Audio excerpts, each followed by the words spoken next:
back to the second segment. And let's start with you, Ms. Grumman, by having you to talk about elder abuse from a mental position or from a mental situation, bringing to bear all of your experiences and whatever over the next 3 or 4 minutes in reference to that.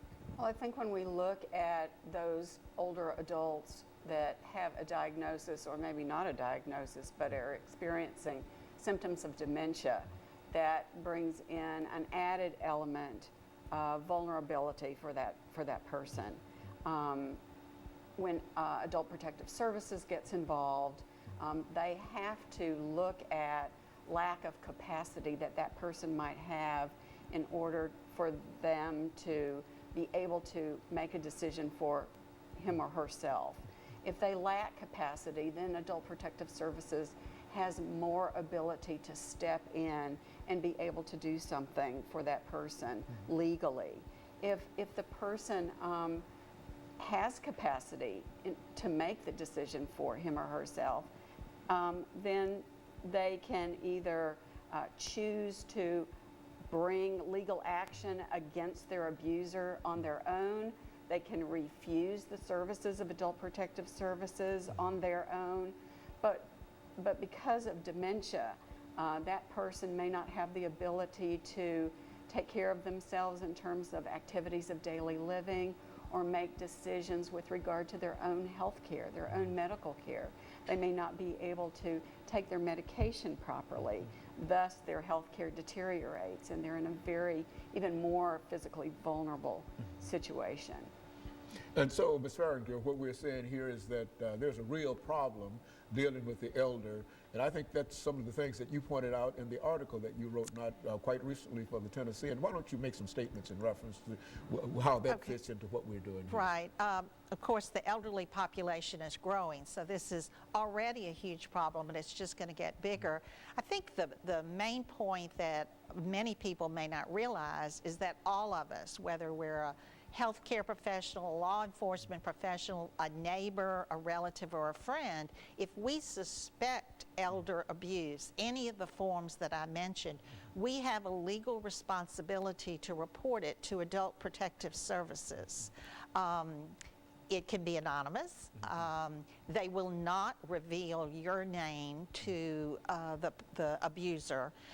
And you don't have to know that it's elder abuse. You just have to suspect that it's elder abuse. And then you report it to Adult Protective Services of the Department of Human Services. And it's their job to investigate whether these suspicions are true, whether there's cause, and to kind of follow through with what Diane mentioned. But all of us have that responsibility to make those reports so that it can be investigated. I think the other thing is maybe we think most elder abuse is done by a paid caregiver, either in a facility or someone that's paid to come in the home. But a vast portion of elder abuse is done by someone that the elder knows, usually a relative. So that's something else to be aware of. We found it a little disconcerting that oftentimes seniors are not taken seriously. That if they say she hit me or she didn't give me my food, we say, oh, she didn't know what she was talking about. Perhaps they do have Alzheimer's or some other dementia, but we need to at least investigate it and look into it. And of course, Ms. Grumman, when we think in terms of elder abuse, what about the interpersonal relationships that the elder population might have with younger persons within that family? Is there any kind of relationship between, see, generally they talk about domestic violence, for example. Can we say the same thing about elder abuse that we say about domestic violence, that it transcends all social, economic areas and et cetera? Absolutely. Is that we find it everywhere? That's exactly right. And we're seeing a lot of grandchildren now responsible for their grandparents. So you can see the burden and responsibility that young people are now trying to handle, where the parents, the adult parents or adult children may not be in the picture anymore, And these younger adult grandchildren then are in place of their parents in taking care of the grandparents. And so elder abuse is not confined to poor people, middle class people. It's Absolutely no matter not. who they are, and we find them in all social, economic areas and et cetera. Is that what we're saying? Absolutely not. And in terms of self-neglect, this occurs frequently to older people who are living in very isolated conditions, who are living alone, who may be in their own home, and they aren't seen anymore by neighbors and friends. They're not driving anymore.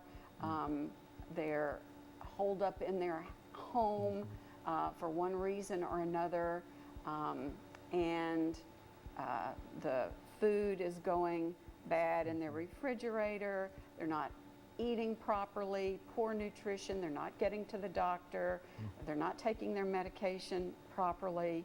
And you see this a lot in houses of hoarders, for example, that might be older. So in terms of this elder abuse initiative, we have such a variety of professionals on our committee now. We're even looking to the U.S. Postal Service to help identify those particular persons in those homes that are isolated by the postal workers even.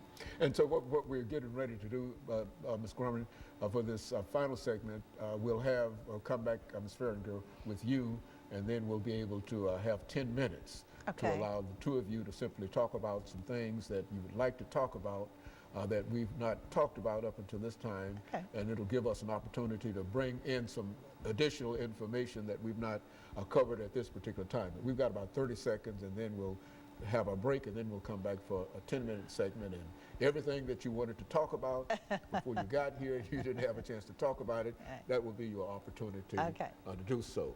And of course, let me encourage our audience to continue with us through this final segment.